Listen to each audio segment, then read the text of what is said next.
To get started, let's create a new task. Let's give it a good name. Let's leave the other things default.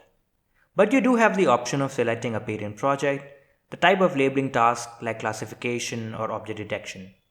You also have the option of choosing what labeling tools you want to see on the labeling workspace. Finally, you can choose to upload a labeling guide. And by doing that, your team will be able to access the guide on the annotation workspace. With the basic configuration done, let's move on to creating labels. So for this task, you might want to have a label for boats, a label for fish, and let's add one more label for all the other objects. You can also add attributes like color and size to these labels, but let's skip that for now and move on to uploading images. When adding images to a task, you can choose between two different methods. You can upload images to our servers from your local directory, or you can connect your own S3 account with the task, and we will create a task with all the images in the location entered by you. The great advantage with this method is that your images are streamed directly from your S3 bucket to your browser and never pass through our servers, which can be a very simple but very powerful way to stay compliant with certain regulations. We are also working on adding support for Microsoft Azure and Google Drive, so you will have these options very soon. For now, let's just select a few images that I have here on my machine, and then let's divide these images into two batches. Now let's upload the images and create the task. It will take some time to upload and compress the images, and then we'll be done. Now that our task has been created, let's open it up. On the task page, you will see a lot of different options. You can export your labels in some of the most popular annotation formats, you can browse through the images in the task, and so on. Remember we divided the uploaded images into two batches? Well, now we can assign labelers and reviewers to those individual batches to grant our team access to the task. This can be a very simple but powerful way of restricting access to your data. This also allows you to create labeling workflows for your tasks. So once a batch has been labeled, it can be submitted for review. The reviewer can then choose to accept it, in which case it is marked complete. He can choose to reject it, in which case the batch moves back to the labeling phase, or he can submit it for review to another reviewer for a second round of validation. Every time a batch is moved from one phase to another, relevant members of your team are notified, so you can always stay on top of your labeling tasks. Next, let's move on and browse through the images we just uploaded. On this page, you can browse through all of the images associated with the task. For each image, you can see the phase it's currently in, as well as the labeler and the reviewer assigned to it. You can also search for an image by name and label it individually. So let's try that.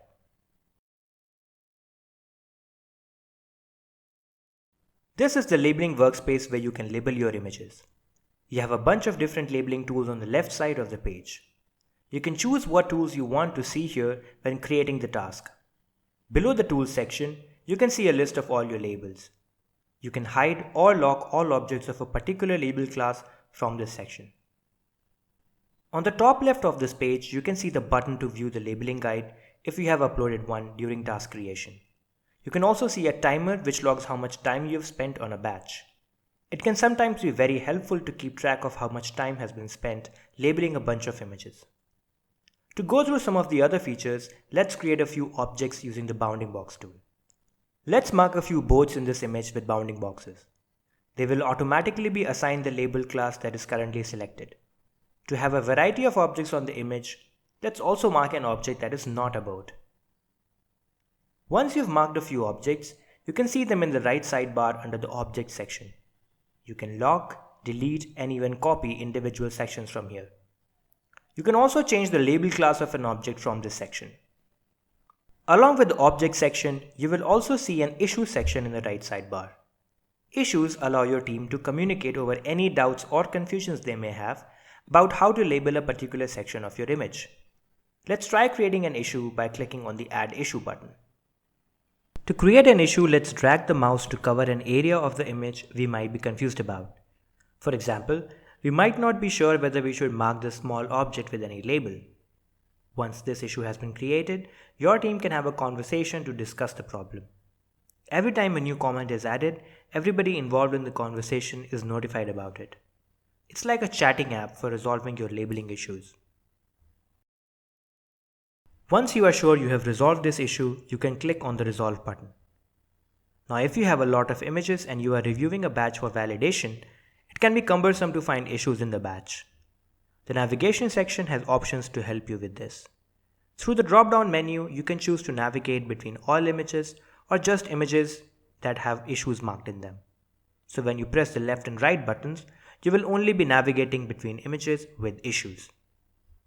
Let's quickly take a look at how you can modify how the labels look on the labeling workspace.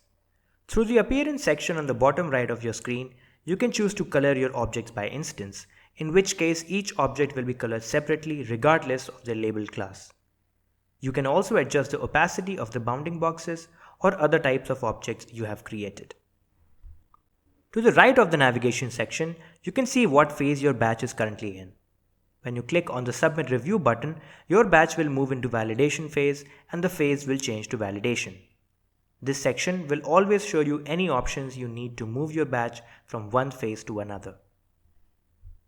That is all you need to start labeling your images. But there are a couple of other features I want to show you that can help you manage your labeling projects and teams. With projects, you can keep all related tasks in one place.